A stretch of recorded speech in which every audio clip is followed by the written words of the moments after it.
Hello students, myself Lek Narwal. Today in this part of chapter 8 we will continue with the sexual reproduction in flowering plants. In the previous video we will discussing about the different parts of the flower and also studying about the male and female reproductive part of a flower. Now today we continue with the process of fertilization. Let's start our topic with process of fertilization. Today we continue with this paragraph. Thus the pollens need to be transferred from the stamen to the stigma. जो pollens हैं उनका transfer होना जरूरी है स्टेमन से stigma के ऊपर. If this transfer of pollen occur in the same flower, अगर ये ट्रांसफर जो है सेम फ्लावर के ऊपर होता है, it is refer to as self pollination. तो मतलब जो स्टेमन है, तो स्टेमन से जब पॉलन ग्रेन्स बाहर निकलेंगे, अगर वो जो है स्टिग्मा के ऊपर गिर जाते हैं, अगर वो सेम फ्लावर के स्टिग्मा के ऊपर गिरते हैं तो उसको बोला जाएगा सेल्फ पॉलिनेशन. जब मतलब सेम फ्लावर के ऊपर गिर रहे हैं, पॉलन भी सेम फ्लावर के और स्टिग्मा भी फीमेल पार्ट भी सेम फ्लावर का, तो उसको सेल्फ पॉलिनेशन नाम दिया जाएगा. On the other hand if the pollen is transferred from one flower to another, अगर जो है अगर हम बात करें पॉलन जो है अगर ट्रांसफ़र होते हैं एक फ्लावर से किसी दूसरे फ्लावर में, तो उसको क्रॉस पॉलिनेशन बोला जाएगा. तो दो टर्म्स इसमें हमने स्टडी की अभी. एक तो आगे इसमें जो है self pollination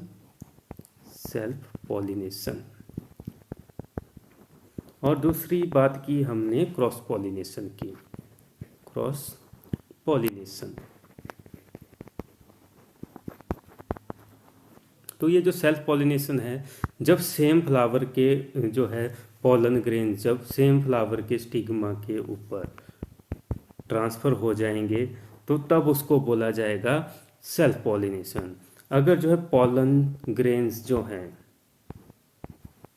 pollen from one flower, एक फ्लावर से किसी दूसरे फ्लावर के ऊपर, अनदर फ्लावर के ऊपर जब गिरेंगे, फ्लावर के स्टिग्मा के ऊपर जब गिरेंगे, तो उस प्रोसेस को बोला जाएगा क्रॉस पॉलिनेशन. तो ये बहुत ही इंपॉर्टेंट टर्म है. तो मतलब सेल्फ पॉलिनेशन और क्रॉस पॉलिनेशन जो है, तो जब सेम फ्लावर के ऊपर जो है पॉलन ग्रेन्स जो है सेम फ्लावर के स्टिग्मा के ऊपर गिरेंगे, उसको सेल्फ पॉलिनेशन बोला गया. जब जो है डिफरेंट फ्लावर के ऊपर जो है एक फ्लावर के पॉलन ग्रेन जो है ट्रांसफ़र होंगे, तो उसको क्या बोला जाएगा, क्रॉस पॉलिनेशन. अब आगे इसमें कंटिन्यू करते हैं. ये दो टर्म्स हमने की. This transfer of pollen from one flower to another is achieved by agents like wind, water और एनिमल. अब क्रॉस पॉलिनेशन की बात की गई है कि जो क्रॉस पॉलिनेशन में जो पॉलन जो है ट्रांसफ़र हो रहे हैं एक फ्लावर से दूसरे फ्लावर के स्टिग्मा के ऊपर, तो वो किसकी हेल्प से होंगे, एजेंट्स से. तो ये एजेंट होंगे वाटर में, एनिमल्स और विंड. तो मतलब उसके थ्रू जो है पॉलन जो है ट्रांसफ़र होंगे एक फ्लावर से दूसरे फ्लावर के ऊपर, हवा में उड़ के चले जाएंगे, वाटर के थ्रू ट्रैवल करेंगे या एनिमल्स के साथ चिपक के किसी दूसरे फ्लावर तक जो है पहुंच जाएंगे. तो ये हैं पॉलिनेटिंग एजेंट्स जिनके थ्रू जो है पहुंच रहे हैं पॉलन ग्रेन जो है दूसरे फ्लावर के ऊपर. Pollinating agents, these are called pollinating agent. After the pollen lands on the suitable stigma, it has to reach the female germ cell.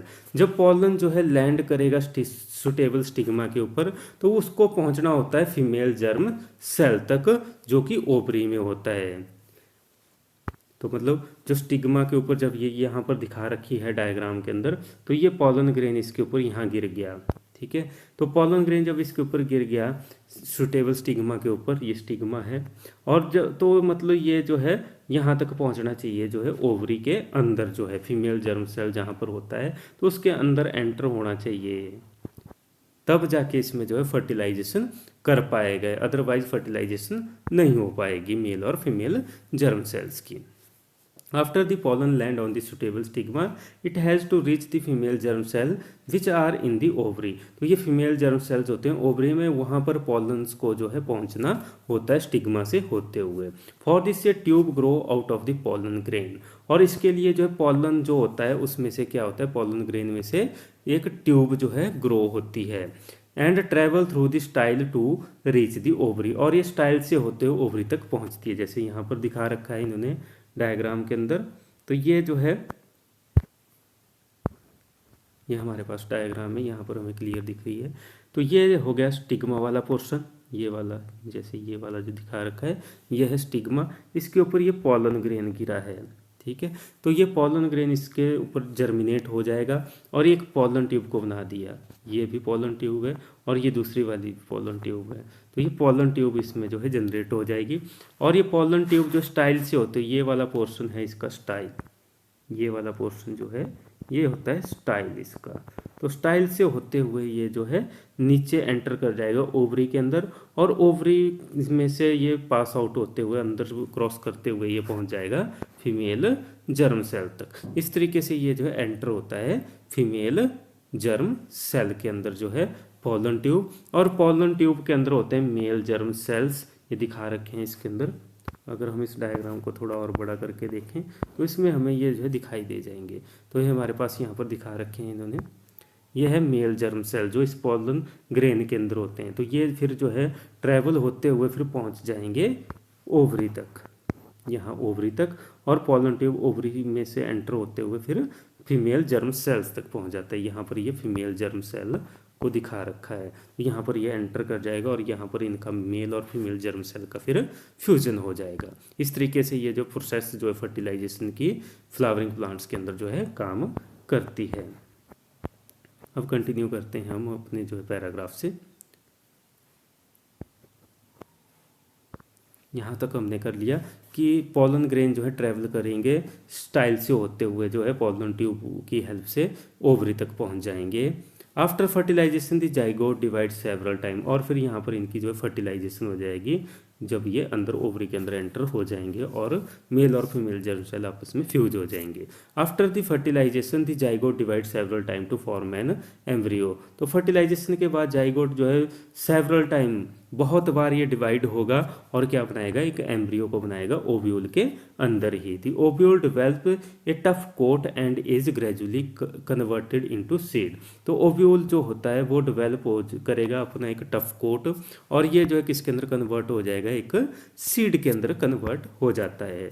The ovary grows rapidly and ripen to form a fruit, तो ovary जो है grow करेगी, rapidly grow करना शुरू करेगी ovary, और वो ripen मतलब पक जाएगी एक फ्रूट के अंदर। तो इसमें दो चीज़ें हमें समझ में आ रही हैं कि ओव्यूल जो है डेवलप होता है सीड के अंदर, ओव्यूल फॉर्म दी सीड, किस में डेवलप हो रहा है, सीड के अंदर।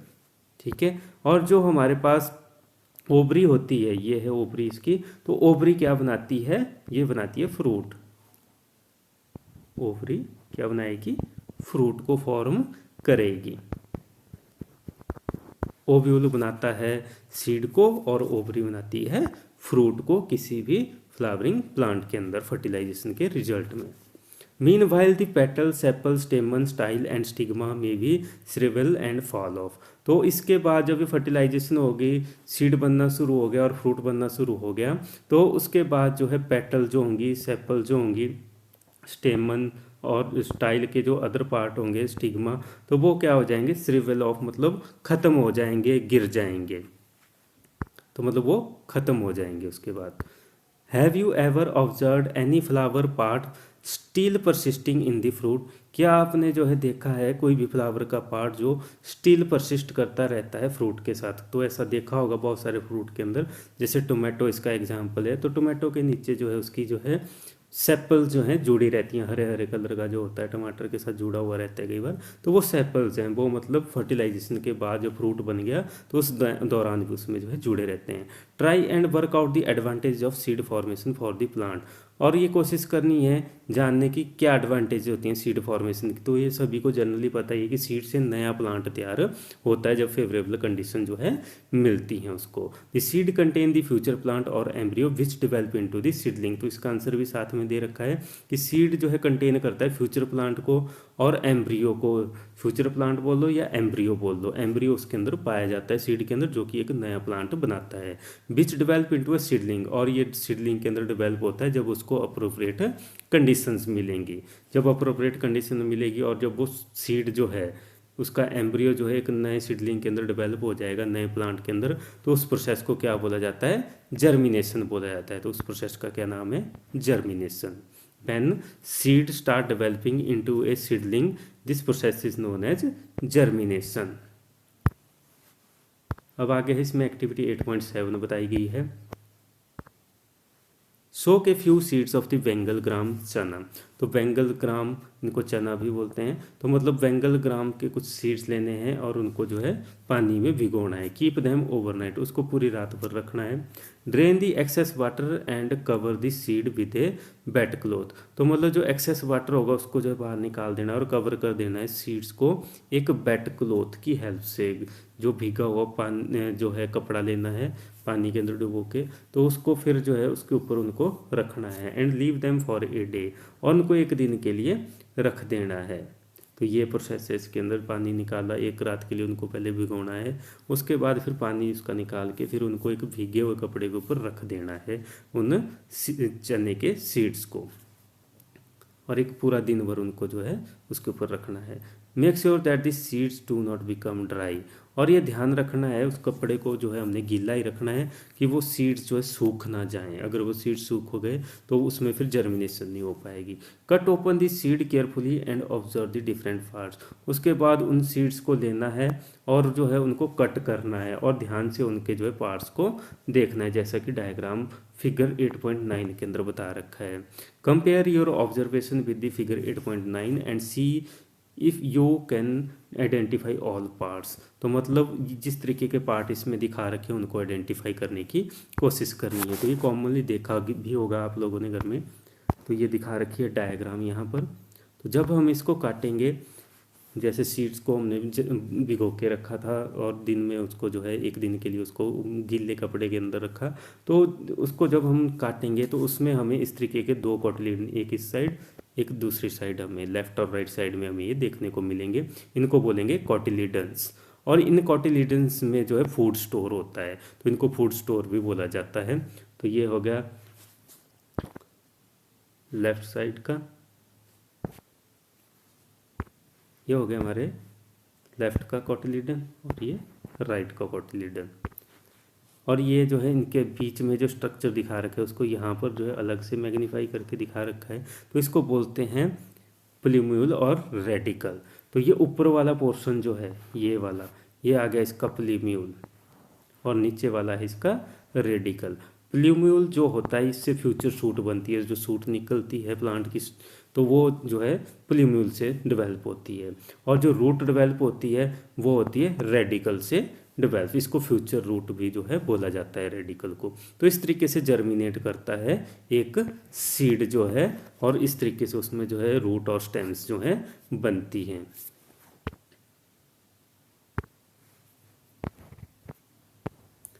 That's all for today in this video. Thank you.